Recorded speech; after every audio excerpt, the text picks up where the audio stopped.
Take a look at this image of a live World Cup match. The action on the field is dynamic, fast-paced, and constantly shifting. Now, imagine using modern AI to build a beautiful, functional website to track these exact scores. In our current landscape, we can command an AI to build it, and it will write the code for that site flawlessly. But there is a glaring problem. Because these games happen every single day, the moment the final whistle blows, the website you just built is already obsolete. Right now, you are the bottleneck. To keep the site accurate, you have to open up your chat window every hour, manually paste in the latest scores, and explicitly ask the AI to update the code and fix any new bugs. How do we design an AI that breaks out of that reactive chat interface so it can maintain and update the website entirely on its own? This specific friction is what loop engineering aims to solve, a theoretical approach that critics often call a buzzword, but which attempts to move AI development beyond the need for constant human prompts. To understand this evolution, we have to look at the foundations, starting with prompt engineering. Take a look at this image of the Earth and the Moon. If you ask an AI how many cheeseburgers you can fit between them, it can reason through that simple math using only the static knowledge it was trained on. But if you ask that same AI to tell you about a discovery announced 20 minutes ago, simple prompting fails. It doesn't have live information in its training weights.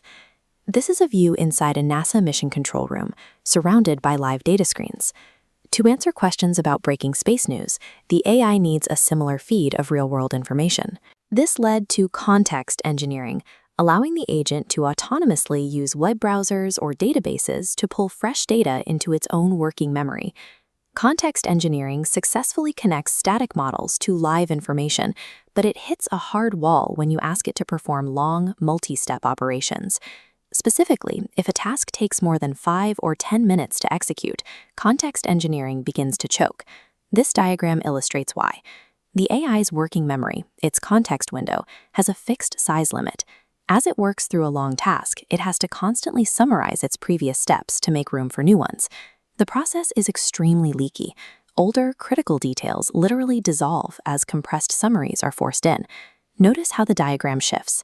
Engineers solved this memory limit by building a rigid structure around the AI that catches that overflowing data. Instead of forcing the AI to remember everything, this external system organizes the work into a stable, step-by-step checklist. We call this harness engineering. It provides an external mechanism to manage the agent's runtime, allowing it to chew through massive projects, like cloning an entire government agency website, without forgetting what it was doing midway through. Yet, even with a harness managing a complex runtime, there is still a core dependency. The entire machine sits completely idle until a human types a command and hits enter. We have stacked one loop on top of another, a loop to recursively gather context from the web, and a loop to iterate through a harness checklist. But a human is always holding the reins. Look at this architectural schematic. At the core, we have the prompt, wrapped by the context ring, then the harness. Now, notice the glowing outer boundary. This final layer is loop engineering. It encapsulates the entire structure, allowing the system to prompt itself based on environmental changes. Let's bring this back to our World Cup website. Instead of waiting for you to ask for an update, the loop system uses scheduled automation to ping the live game data every single hour.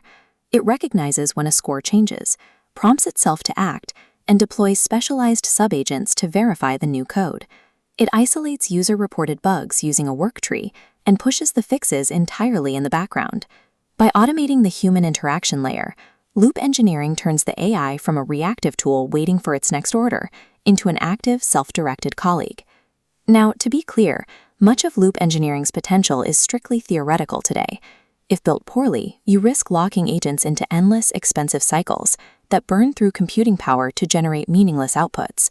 And this new structure does not negate the older methods. Prompt, context, and harness engineering are still the essential load-bearing engines running inside that automated loop. What you are watching here is a conceptual visualization of a perpetual motion machine, and it illustrates where we are heading. We are moving from building models that simply store facts to engineering fully autonomous systems that manage their own existence.